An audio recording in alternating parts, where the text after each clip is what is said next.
Hi everyone. We're going to talk a little bit more about brain death today with this week's HQ challenge. So you have a patient with a hemorrhagic stroke that shows no motor responses, negative Doll's eye test, and no corneal reflex. Upon performing the apnea test at the 5-minute mark, you note no spontaneous respirations, a CO2 of 49, and a pH of 7.32.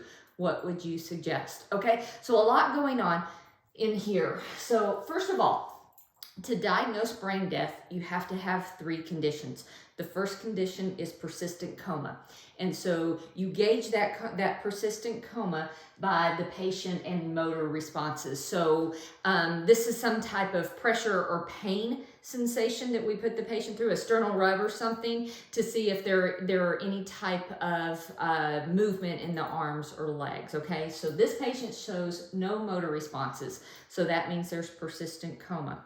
The second requirement is you have to prove that there is brainstem dysfunction, okay? So this is some parts of the neurologic assessment. So that would be this Doll's eye test and this corneal reflex.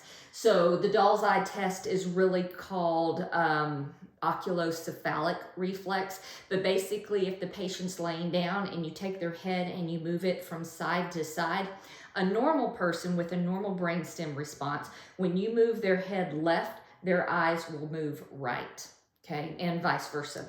A person with brainstem dysfunction, when you move their head to the side, their eyes remain fixed. So when you move their head to the left, their eyes will go to the left, okay? So that's a negative Doll's eye test, indicative of brainstem dysfunction.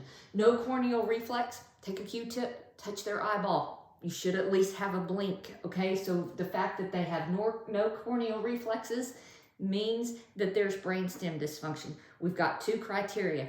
The third criteria is the apnea test, okay? With the apnea test, what we're really looking for is to get the CO2 above 60 and the pH below 7.30, because that's going to stimulate that drive to breathe in a normal patient with a normal brainstem response. So that typically takes 8 to 10 minutes. So apnea tests are run at the minimum of 8 minutes. So we've got this at 5 minutes and we don't have the CO2 and the pH requirement. So stop testing as this is indicative of brain death. No, you don't have the guidelines of the apnea test met. Stop testing and repeat neurological assessment. No, because if they had a negative Doll's eye, they're still going to have a negative Doll's eye.